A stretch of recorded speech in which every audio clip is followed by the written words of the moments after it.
Programa Poder Quântico Asa. Toda sexta-feira às 16 horas. Na TV Tudo Pré Grande Litoral, nas redes sociais ou no site. Apresentação Gabriela dos Santos. Apoio Guarujá Varejo e PG Varejo.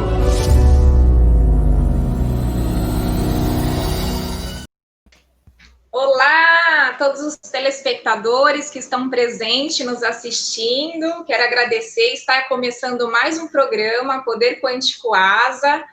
E hoje temos a honra de uma convidada especial aqui no nosso programa. O nome dela é Diana Ibari. Ela tem formação em Sivananda, no Brasil, né? A formação dela, Canadá e na França, formação em Sattva Yoga, Zen Yoga, Hatha Yoga, Medicina Ayurveda, Vedanta e Meditação. Olá, tudo bem, boa Diana? tarde. Boa tarde, seja bem-vinda ao programa. Fico feliz por ter aceito o nosso convite. Boa tarde, eu que agradeço o convite, uma honra estar aqui com você. Diana, as pessoas que estão nos acompanhando, para conhecer um pouquinho mais quem é Diana Ibari, né, sua trajetória dentro do yoga, como você iniciou, você pode nos contar como que foi essa função pelo yoga, como que iniciou sua carreira? Sim, a minha avó é uma professora bem antiga de yoga, uma das primeiras aqui na Baixada, né? E então a minha vida de yoga começou com a minha avó. Mas era uma coisa esporádica e eu era muito jovem, não levava muito afinco, não entendia muito, achava mais como uma ginástica bem parada, assim, né? Aí fui morar fora do Brasil, fiz o primeiro curso de yoga com 16 anos, voltei para o Brasil, fiz mais um tanto de cursos e desde então não parei mais de dar aula, né? A minha vida basicamente é dar aulas de yoga. Muito bacana. Desde o início já descobriu a paixão pelo yoga, né? E fez disso daí uma profissão, né? Sim, Eu pude estudei, acompanhar. tive algumas formações acadêmicas, mas o yoga sempre teve presente na minha vida, até que chegou um momento que eu tive que escolher, ou eu ficava no trabalho, o que as pessoas chamam de normal, ou Sim. seguia como professora de yoga. Muito bacana. E hoje o tema que nós vamos conversar no nosso programa é a ritualística dos mantras e as representações do yoga no autodesenvolvimento. Como que funciona esse processo do yoga, né? Primeiramente, o tema é o mantra, falando sobre o mantra. O que seria o mantra e para que serve? Dentro do yoga, o poder do som é muito grande, né? É dito no yoga que o yoga mais elevado é o yoga do som. Então, que se a gente pudesse, se a nossa audição, né, alcançasse, se a gente se permitisse ouvir, a gente poderia ouvir o som de todas as coisas criadas no universo, e esse som seria Om, né? O tão famoso Om, que é a representação de toda a criação. Então, o poder do som é imenso, né? Acho que também no quântico também tem muito essa ligação com o som, né? Porque tudo é vibração. Então, o mantra, ele tem como uma tradução livre aquela alavanca para elevar a tua mente, para colocar a tua mente em determinado lugar. Então, é um grande processo de meditação, você cantar mantra, né? Ali está colocado a tua intenção, o teu foco, os teus desejos, né? Então, é uma ferramenta bem importante dentro do yoga. Se torna uma conexão, né, com o seu divino. É um momento de silenciar, por mais que a gente está verbalizando ali nos mantras, mas a gente trazer a força daqueles elementos e se conectar à nossa essência. A gente dentro do yoga, a gente tem algumas maneiras de levar o mantra. A gente tem o mantra que é só uma semente, como o Om. A gente tem mantra como um canto védico, que estão lá nas escrituras mais antigas da humanidade, que são nos Vedas. E aí a gente também tem mantra, né, como a gente se reúne, que nem você disse que foi na Pinacoteca, ver e tal. Sim. E aí é um kirtan, né? E aí a gente canta bhajans, que são cantos de louvor. E a intenção é sempre essa, te colocar num lugar onde você consiga perceber o aqui e agora, colocar a tua mente num foco. Às vezes a gente canta para algumas deidades, né, para alguns deuses indianos. Então, se eu tenho uma ressalva ali, né, com aquelas imagens indianas, talvez um deusinho ali com cabeça de elefante, eu posso entender que aquelas qualidades que eu vejo, né, naquela representação que chama Ganesha, elas são o que eu sou. Então, dá para todo mundo cantar mantra, sabe? É isso que é o interessante do yoga, que todo mundo é bem-vindo, engloba todo mundo. Isso é muito bacana, porque não só traz a cultura, né, do hinduísmo, mas toda a tradição, toda a história, né, e a simbologia também. É bem representativo, bem legal. E como que se pode utilizar o mantra? Em que momento, assim, a pessoa pode fazer uma devoção do mantra? Bom, a gente pode usar mantra a qualquer momento, né? Se você vê uma pessoa que é Vaishnava, que é Hare Krishna, né? Como é comumente chamado, eles estão o tempo todo com um saquinho na mão e ficam ali cantando. Por quê? Ao invés da tua mente ficar distraída por ali, né? Por aí, você coloca sempre a tua mente em algum lugar. E nada melhor do que colocar a tua mente numa oração, num lugar auspicioso, digamos assim. Então, eu posso fazer mantra quando eu acordo, eu posso fazer mantra quando eu vou iniciar um projeto, eu posso fazer mantra quando eu não sei muito bem para onde a minha vida está indo e eu quero uma luz, né? Não que essa luz vem de fora de você, né? Já está tudo dentro da gente, mas às vezes a gente está com tantas distrações, com tantas questões e que acaba não percebendo as coisas. E aí, quando você acalma a tua mente através do mantra, você consegue perceber melhor as situações, né? E aí você consegue perceber as soluções também.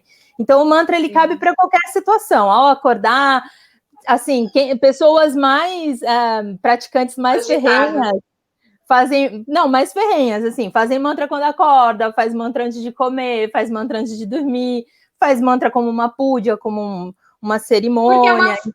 Sim, eu acredito que seja uma forma de disciplina também da mente, né? No momento que você se coloca, você está ali em contato com, né, a sua disciplina, o seu compromisso com aquilo, com o seu objetivo. Então, nada mais é que disciplinar a mente, né? Às vezes não precisa ter aquele misticismo, né, de sentar numa posição e fazer o ritual, né? Você pode fazer a todo momento, como você colocou. Isso é legal porque acaba tirando um pouco, né, dessa ideia que as pessoas têm presa, né, sobre o mantra. Sim, a linha que eu sigo de yoga, ela é muito prática, né?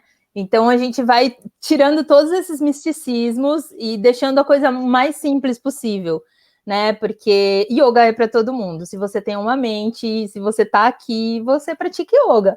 E se você pratica yoga, você pode tanto colocar o seu pé na cabeça, ou você pode cantar mantra, ou você pode meditar, são muitas formas de meditação, né? O mantra acaba sendo uma forma de meditação, né? E aí algumas formas têm um acesso mais rápido no teu campo mental, outras formas vão um pouco mais do denso lá para o sutil, né? O mantra, ele é bem sutil. Então, assim, se eu sou muito agitada, se eu tenho uma mente muito inquieta, o mantra vai ser um grande amigo meu, né? Porque aí eu me disponho, eu me coloco nessa disciplina, né? Porque às vezes as pessoas vêm falar de yoga e acham que não tem nenhum tipo de disciplina, e como você lembrou, muito bem lembrado, tem disciplina no yoga, mas é uma disciplina amorosa, que isso é uma coisa muito diferente, né? Não é tão rígido, né? Não exige tanto, né? Porque se torna uma prática natural, né? Você não precisa forçar nada. Exatamente, não é uma obrigação, né? Você entende por que é que você está fazendo aquilo. Por que é que eu me sento para cantar mantra? Eu me sento para cantar mantra porque eu quero colocar a minha mente naquele lugar elevado, porque eu quero me concentrar nesse projeto que eu vou iniciar e que as minhas ideias estejam iluminadas através dessa mente tranquila, né? Porque essa mente é que vai dirigir a gente aqui nesse campo. Então, se a gente tiver uma mente centrada, todo o caminho vai ser mais fácil. E toda entonação do mantra, ele tem a questão da frequência também. Quando a gente vocaliza, né, a gente traz essa frequência que a gente precisa se conectar. Ou a gente está se conectada, mas, né, pelos atributos da vida, a gente acaba se perdendo um pouquinho. Isso que você disse, a gente não está separado de nada, né? A gente tem Sim. essa ilusão de estar separado, mas na verdade a gente não está separado. E aí a gente tem as métricas dentro do mantra, né? Como eu te disse lá no começo, a gente tem a sementinha do mantra, que é só uma, vamos dizer, uma sílaba, digamos assim, né? Om, ou o mantra de um chakra, Lam, Vam, Ram, né? Ou eu tenho os cantos védicos, e aí esses não são musicados, né? E aí eles são cantados naquela métrica muito antiga. Ou eu tenho esses mantras que são Jaya, Ganesha, né? Coisas assim. E aí eu posso fazer todas as músicas que eu quiser em cima disso, e a gente chama isso de bhajans. E aí o que acontece? É dito que esse alfabeto, né, sânscrito, que como é escrito o mantra, ele foi revelado. Então, que é um alfabeto perfeito, que tem sílabas femininas e masculinas, e eles se completam entre si. E aí, tipo, mas eu vou fazer mantra, e eu não sei falar direito sânscrito, o que vai acontecer? Vai dar tudo certo, né? Vai dar tudo certo, porque tem ali uma intenção do seu coração. Exatamente. A partir do momento que você leva isso um pouco mais a sério, que você quer colocar essa disciplina na tua vida, aí é claro que é interessante que você estude. A gente tem ótimos professores, ainda mais hoje em dia com a facilidade do online, né? Diana mesmo, né, pela ampla carreira aí, já viajou bastante, as vivências, né? Porque lembrando que o yoga não é só prática, é vivência, né? Não é uma prática de você fazer, né, uma aula e deixar tudo, porque é uma prática não só de conduta, eu falo, de atividade, exercício, mas também uma prática comportamental, né? Aquilo que você come, você... É uma ritualística, né? Eu acredito, comportamental que você traz para a sua vida presente.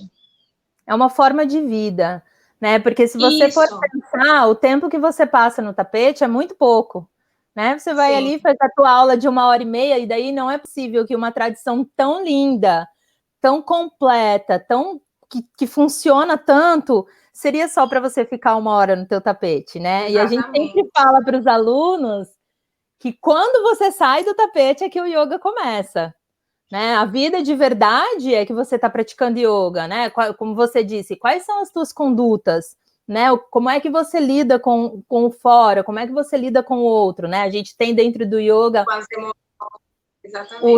os princípios que são chamados de yamas e niyamas, né? Que são condutas, né?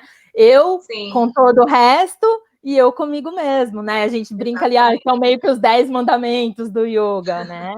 Então, porque hoje em dia se tem até uma visão deturpada, as pessoas pensam que o yoga é uma prática isolada, e não é o complemento do todo, né? É a relação no dia a dia, né? Aquilo que você insere de compreensão, de amorosidade com o próximo, né? A reciprocidade coletiva.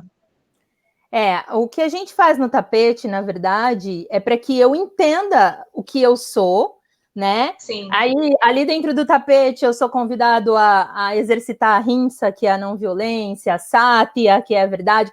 Isso tudo eu trago para o meu denso. Nada melhor do que você experimentar numa coisa que você vê, né? Então não seja violento com o teu corpo. Se hoje não dá, tá tudo bem. Esse corpo é perfeito como é. Né? E daí seja verdadeiro com esse teu limite, seja amoroso, seja respeitoso com esse teu limite. E isso vai dando base para a gente agir fora, né? Quando eu tô fora e tô numa situação que é difícil para mim, eu posso ser amorosa comigo, sabe? Posso dizer, ei, respira, tá tudo bem. E quando o outro não tá me agradando e não tá fazendo exatamente o que eu almejo que ele faça, eu também posso trazer a rinsa, né? Ei, seja amoroso com o outro, sabe? Ele não precisa suprir as minhas expectativas. Exatamente, né? Porque então, são tuas, né? O trabalho individual, né? Não é o outro, né? É que a gente acaba, nesse mundo dual, a gente acaba sempre refletindo, projetando no outro, né? E muitas vezes a yoga traz essa compreensão, né? Traz essa aceitação, eu acredito. O chamado do yoga é sempre o autoconhecimento, sempre. Tudo que você vai fazer dentro do yoga está apontando para o autoconhecimento. Né? Porque só quando você sabe quem você é que você vai ser um ser humano melhor, né? E um ser humano melhor para todo mundo, né? Não um ser humano melhor do que os outros, como diria o professor Hermógenes, né? E isso é muito importante. E aí o yoga, ele vem ensinando muito essa coisa de gentileza, de amorosidade, de verdade, de respeito, né? E a gente acaba transportando isso muito forte para fora do tapete, né? Às vezes eu tenho aluno que fala assim, não, eu vim aqui só para respirar e para relaxar. Aí depois de um tempo eu falo assim, ai, as pessoas ao meu redor estão dizendo que eu estou diferente, mas eu não sei o que está acontecendo. Né? As pessoas já notam uma mudança rápida, né? Porque a prática favorece isso. Sim, a gente trabalha em curso de formação, né, para formar professores de yoga, e aí quando começa o curso eu sempre falo, olha, galera, eu não sei o que é, mas eu sei que essa coisa de yoga tem um negócio aí que funciona, sabe? Porque às vezes a pessoa não está nem um pouco interessada em meditar, não está nem um pouco interessada em cantar mantra, não... E aí ela chega e fala assim, nossa, minha mãe disse que eu tô tão diferente, minha amiga disse que... Se surpreendam, né? Você vai experienciando isso no teu denso e acaba que reflete nas tuas atitudes. Não tem como você não ser influenciado, né? Por aquilo que é melhor. Com certeza, sem dúvida. No yoga, na tradição, né, é muito usado também a referência dos mudras, né? Para cada objetivo dentro da atividade. Como que você coloca os mudras, a representação dentro do yoga? Qual a identidade que isso traz? A gente tem 2 tipos de mudras dentro do yoga. No yoga, nas escrituras do yoga, a gente não tem nenhum mudra de mãozinha, sabe? Não está descrito lá. O mudra que a gente faz é com o próprio corpo. Então, eu coloco o meu corpo em determinada posição, fecho algumas travas do meu corpo, que são os bandhas, levo o meu olhar para determinado lugar, ou eu retenho o ar dentro dos pulmões, ou permaneço sem ar nos pulmões. Então, eu faço um mudra com todo o meu corpo. O que a gente conhece muito mais aqui no Ocidente são os mudras com as mãos, né? Sim. E isso a gente não tem muito na literatura do yoga. E é bem interessante essa pergunta, né? Porque o que ficou, na verdade, foi essa coisa de... quando eu vi assim, você fala, vamos falar de mudra, eu falei, eu vou querer falar de mudra, porque dentro do yoga a gente não tem isso, sabe? É muito legal. Todo o teu corpo se torna um mudra, né? E aí esse mudra, ele é um gesto de poder. Então, em vez de você usar só as tuas mãos, você usa todo o teu corpo para fazer esse mudra, né? É muito mais profundo, né? Essa interação. Não é só um gesto, né? É toda uma participação mesmo. Porque esses mudras que a gente vê com as mãos, que são os Hasta Mudra, ele vem muito da dança, né? Do Bharatanatyam, dessas danças clássicas indianas, que elas usam o tempo todo a mãozinha para contar uma história. Então, esses mudras que a gente faz com as mãos, eles servem muito mais para contar uma história dentro, né, assim, dessa tradição do yoga. E aí, o poder do mudra mesmo é você fazer ele com todo o seu corpo. E aí está descrito lá nas escrituras coisas incríveis, né? Tem até que espanta a morte. E aí elas têm que ser interpretadas, né? Porque você não vai fazer um mudra e achar que nunca mais vai morrer. É que, na verdade, toda a força desse prana, dessa energia que é movimentada e elevada através do mudra que você faz com o teu corpo, vai te trazer a compreensão de que você é ilimitado. E aí, quando você se acha ilimitado, se entende ilimitado, aí você não tem medo da morte. Sim. E aí vem a questão das emoções para você trabalhar, porque nem sempre você também consegue estar distante disso, né? Às vezes muitas pessoas acabam se refugiando, vou fazer uma prática de yoga para esquecer um problema, né? Vai trazer um relaxamento, um encontro, mas vai trazer questões lá no inconsciente que vai provocar uma emoção, um desconforto, e aí a pessoa às vezes acaba tendo uma repulsão, né, dentro de algumas práticas por conta desse desconforto, que provoca mesmo. Acontece, né? As pessoas acham que vão começar a praticar yoga e vão ficar super bonzinhos e vão começar a falar baixinho e vão todo mundo que encontrar vai fazer namastê e só vai... E não é verdade, né? Enquanto você está aqui nesse mundo, todas as qualidades que são desse mundo estão dentro de você. Então você vai ficar bravo, você vai ficar feliz. Também, né? Porque você tem momentos agressivos, tem momentos, né, de discórdia, você vai se colocar, vai se desapontar. Então, enquanto a gente está aqui, o instinto está muito mais ali, né, vulnerável para qualquer tipo de situação. E o yoga traz esse centramento, né, essa presença. tem uma história dentro... O mundo do yoga, ele é repleto de histórias, assim, sempre para, né, ilustrar as coisas. E que o universo estava numa briga muito grande entre os asuras e os devas, né? Entre os deuses e os demônios, né? Não é bem demônio, mas a gente coloca assim. E aí, quem conseguisse tirar um néctar dali seria o conquistador do universo. E eles começaram a bater a manteiga. Só que antes de virar aquele ghee, né, que a gente conhece, aquela manteiga clarificada, sai um monte de impurezas, né? E aí você fala assim, como é que pode de um elixir, de uma coisa que é tão boa, sair tanta impureza? É o que acontece quando você pratica yoga. Como é que eu posso ter uma mente tão maluca? A própria representação está na flor de lótus, né? A flor de lótus que vem, né, de um lugar impuro ali, está contaminado, e dali, né, traz a semente. Né? Então, é uma forma de refletir, né? Essas mudanças, né, internas. Ela sai do lodo e a flor dela, a pétala dela não se suja em momento algum. Né? Mas ela está ali no meio disso tudo. Muito bacana. Diana, eu vou fazer um breve intervalo e já voltamos com mais assuntos, tá bom? Sim. Já retornamos. TV Tudo Praia Grande e Litoral.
A CEDIAL, Centro de Diagnósticos Médicos do Litoral, tem como missão oferecer diagnósticos confiáveis por meio de soluções tecnológicas, atualizadas e profissionais capacitados, visando o bem-estar de seus pacientes e clientes. Conquistar o reconhecimento público adotando normas e padrões segundo os melhores referenciais em nível nacional e internacional, que validem a melhoria contínua dos processos de gestão da CEDIAL. Exames realizados: densitometria óssea, ecocardio Doppler Color, eletrocardiograma, endoscopia digestiva alta, Holter, mamografia digital, mapa, raio-x digital, a única em Praia Grande a realizar o exame panorâmica, membros inferiores e panorâmica coluna vertebral, teste ergométrico, ultrassom ou ecografia, ressonância magnética, colonoscopia. Sedial, Rua Sebastião de Oliveira, 47, no Boqueirão, em Praia Grande. Para mais informações, ligue 3476-6161.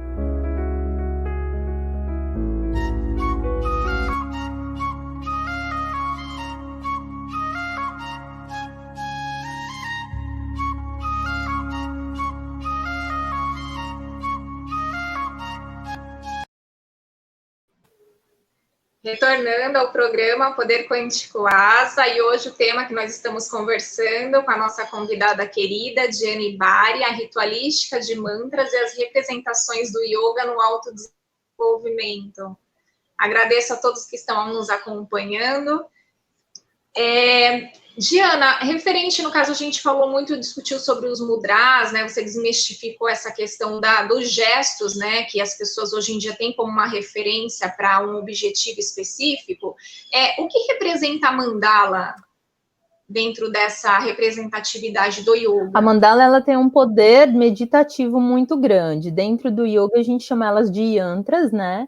Então, são formas geométricas que algumas delas representam até os chakras, né? Que são os centros de energia que a gente tem os principais ao longo da nossa coluna. E é uma grande forma também de você meditar. Você pode ver que tudo que você faz dentro do yoga, ele vai convergindo para a meditação. Né? Canta mantra para meditar, faz mudra para ter força e energia para meditar. Pega essas mandalas, pega os yantras para meditar. E através das cores, as formas geométricas, se você usa um yantra, né, uma mandala dos chakras, aí ela vai tendo pétalas. Começa com ali um número menor até chegar em muitas pétalas lá no teu coronário, né? E ali cada pétala tem um som, então é todo um processo de meditação que você vai estudando aquela mandala, vai ouvindo o teu professor falar, ou se você já conhece, você vai fazendo um passeio por essa mandala, e aí é uma meditação muito profunda, e cada uma delas tem uma intenção, né? Se eu quero mais foco, saúde, se eu quero melhor relacionamento, né, com as pessoas, se eu quero me tratar melhor, cada uma delas vai tendo um direcionamento. E lembrando que a mandala, especificamente, não só num trabalho de yoga, mas assim, até como representação astrológica, ela também tem sua função, né? Como em alguns países também tem aí a parte cronológica, né? Sobre as estações. Então, tudo, na verdade, se torna uma mandala direcionando uma energia específica para um objetivo, né? Então, às vezes a gente fica muito preso, né, num conceito e não consegue ver, né, o além, porque tudo tem uma comunicação, né, e a simbologia traz muito essa comunicação de direcionamento energético, muito... Tá tudo conectado, se a gente for ver, né, a gente fica achando, não, isso aqui é separado daquilo, mas no fim tá tudo conectado. Exatamente, estamos todos integrados, né? A representação das deidades dentro do yoga, como Shiva, Ganesha, qual é a representação, assim, definida pelo yoga? Para que servem essas figuras? Como eu te disse, a gente pode fazer uma prática de yoga sem nenhuma dessas deidades, né? Então, assim, eu já tive alunos evangélicos e que não se identificam com esse tipo de energia e de força, e tá tudo bem, o yoga é para eles também. Quando você tem uma turma que aceita, a gente coloca sempre Ganesha como primeiro, né? Que é o cabeça de elefante. Ganesha aqui no Ocidente, ele é muito conhecido como aquele que remove os obstáculos, né? E aí tem várias histórias, como eu te falei, tudo no yoga tem uma história. E aí uma delas é que Shiva, que é pai de Ganesha, saiu para meditar. E a mãe de Ganesha estava grávida e Shiva não sabia. Só que o tempo de Shiva é muito diferente do nosso tempo, ele é um grande meditador. E aí ele ficou lá na montanha meditando, um dia ele acordou da meditação, né? Se liberou da meditação. Nossa, esqueci que eu tenho Parvati, né? Eu tenho que voltar para casa, eu sou casado. E aí quando ele chegou, Parvati estava no banho e um garotinho assim na porta. E aí Shiva falou, essa é minha casa, dá licença, eu vou entrar. E daí O garotinho disse, não, a minha mãe disse que ela ia tomar banho e ninguém passa da porta. E ficou aquele passa, não passa, vou passar, não vou. E aí, Shiva tentou enganar esse garoto de todas as formas, né? Então, assim, ele tinha muita sabedoria, era só um garotinho e tinha muita sabedoria. Até que eles fazem lá uma coisa com vários deuses, porque ele quer entrar na casa dele, e ele vai e corta a cabeça do menino. E aí Parvati sai e fala, mas você é maluco? Ele é seu filho, você cortou a cabeça do seu filho. Shiva, você vai dar um jeito nessa criança, como que eu vou fazer com essa criança? E aí, poder feminino, né? Ela transforma esse universo assim no caos. Ela se torna, ela vira Kali, né? Ela fala, enquanto essa criança não voltar, nada vai ter harmonia. E aí Shiva começa a conversar com todos os deuses e tal, até que é dito para ele encontrar uma cabeça que estivesse dormindo para determinado lugar e colocasse no filho dele. E essa cabeça era de um elefante. E aí Parvati fala, mas como é que eu vou ter um filho que tem uma cabeça de elefante, né? E aí, então, os deuses dizem, olha, ele já era muito sábio, ele é o maior guerreiro que a gente já viu, né? O único que Shiva não conseguiu destruir. Então, ele vai ser sempre o mais adorado. Ele vai ser sempre o primeiro lembrado, né? Então, por isso que sempre quando a gente vai cantar, a gente canta primeiro para Ganesha, porque ele é aquele que é sempre lembrado. E também aquele que ele remove o obstáculo, mas ele também é o próprio obstáculo, né?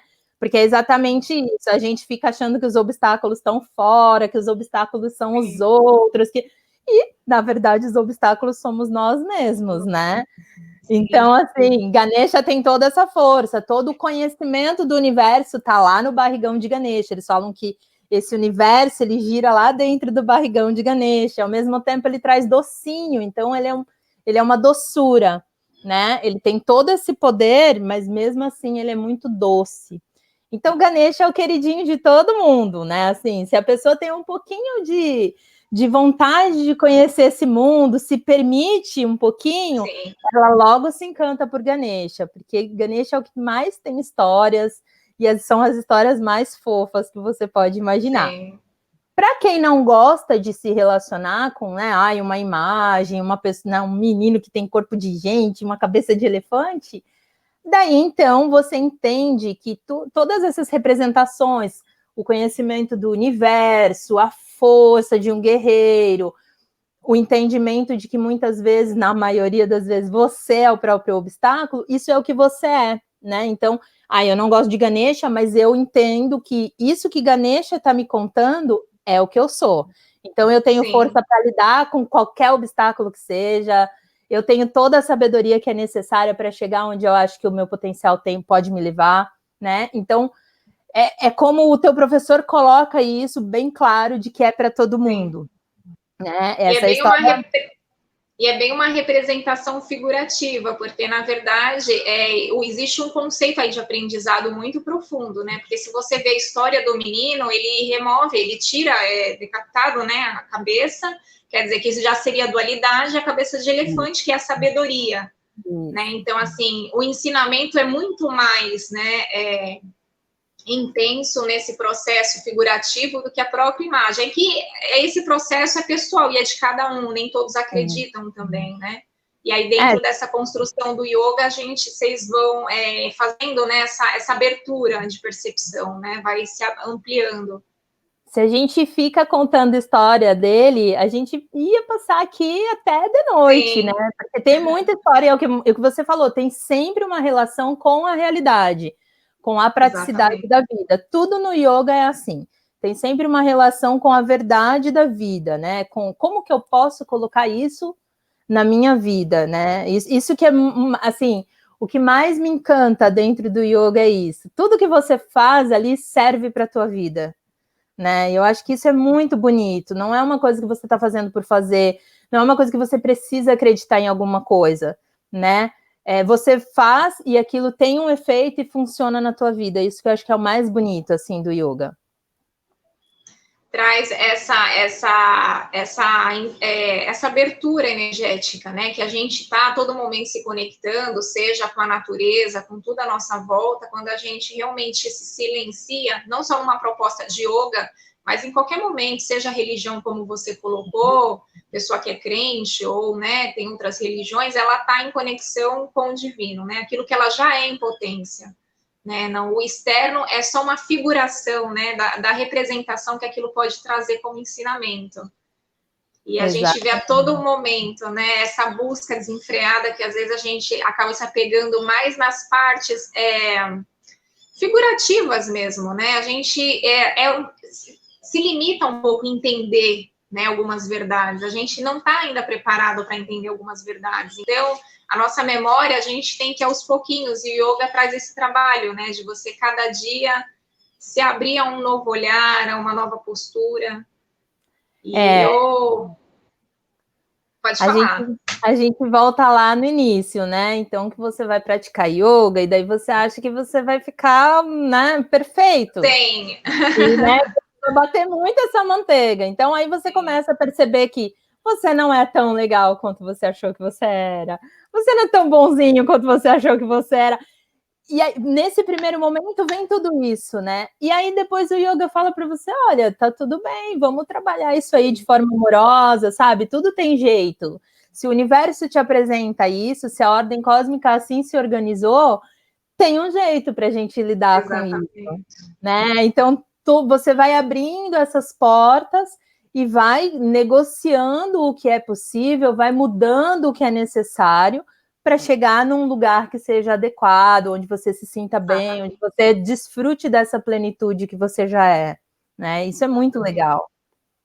E o caos já tem esse propósito, né? De promover, no caso, essa mudança brusca, né? Ou você vai ou vai, não tem muita opção. E aí você acaba enfrentando os medos, todo esse processo que a humanidade passa, né? Então, é muito importante. O autoconhecimento, em geral, né, promove, assim, uma visão muito mais ampla do que a gente imagina até, algo que a gente não vivenciou, né, porque a gente ainda não está nessa capacidade, mas que é possível também, né, quando a gente se dá essa abertura, a gente consegue fazer esse trabalho interior. Eu falo para os meus alunos que a tarefa mais importante que a gente tem é conhecer a si mesmo. Né? Enquanto você não se conhece, você está só vivendo os papéis que a sociedade vai te dando, você vai sendo levado pela maré, entendeu? Você está sempre distraído. E uma mente distraída, ela se sujeita a qualquer coisa. Quando você se conhece, quando você sabe qual é a sua verdadeira natureza, você traz presença para o aqui e agora. E quem está presente no aqui e agora não faz qualquer coisa, né? E é importante que a gente não faça qualquer coisa, né? Eu falo para eles assim, não faz nada automático, respira antes de fazer, né? Dá aquele tempo de pensar, assim, o yoga vai tirando aquela pressa, aquela urgência, né? Então, assim, eu vou aprendendo a lidar. É lógico, eu vou me aborrecer, eu vou ficar bravo, vou sentir raiva, claro que eu vou, né? Eu sou um ser humano, como a gente estava falando. Eu tô com, né, todas as qualidades da natureza me fazem ser o que eu sou. Mas você começa a pensar um pouco antes, sabe? Você já não é arrebatado por aquilo, né? Exatamente. Você vê a coisa chegando, né? Você não é pego sempre de surpresa. Aquele que é pego sempre de surpresa faz qualquer coisa, né? E aí você já tá mais atento. Ei, o que tá chegando aí? Será que eu quero me colocar nesse lugar? Às vezes a gente quer mesmo, às vezes a gente tá precisando se colocar naquele lugar de fúria e descer a calha aí, né, botar a língua para fora e tal. Sim. Mas depois dá um trabalho para voltar para o centro. Então, que essas batalhas, né, que a gente enfrenta, que a gente se coloca ali, que elas sejam pensadas e bem escolhidas, né? Porque depois voltar para o eixo dá um trabalhão, né? Dá um trabalhinho, né? Bastante. Vai ter que meditar, vai ter que respirar. Exatamente. A questão dos maiores problemas, assim, do mundo, né? Acredito que seja o imediatismo, né? Aquilo que a gente precisa corresponder, né? A todo momento, não ter o tempo de você refletir, não ter o tempo de você assimilar o que você está sentindo, o processo que está vindo, né? Porque isso é uma forma de você se autoconhecer.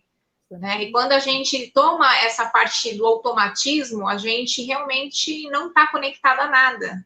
Como você falou, a gente está muito longe de tudo, né? E aí são quando surgem os maiores conflitos, quando a gente não consegue nem se ver na situação, né? A gente traz uma ilusão de que aquilo está acontecendo da nossa forma, né? Mas não traz o sentido amplo do porquê está acontecendo, né? Por que isso está se manifestando? Quando a gente está com a mente distraída, a gente toma as coisas para o pessoal.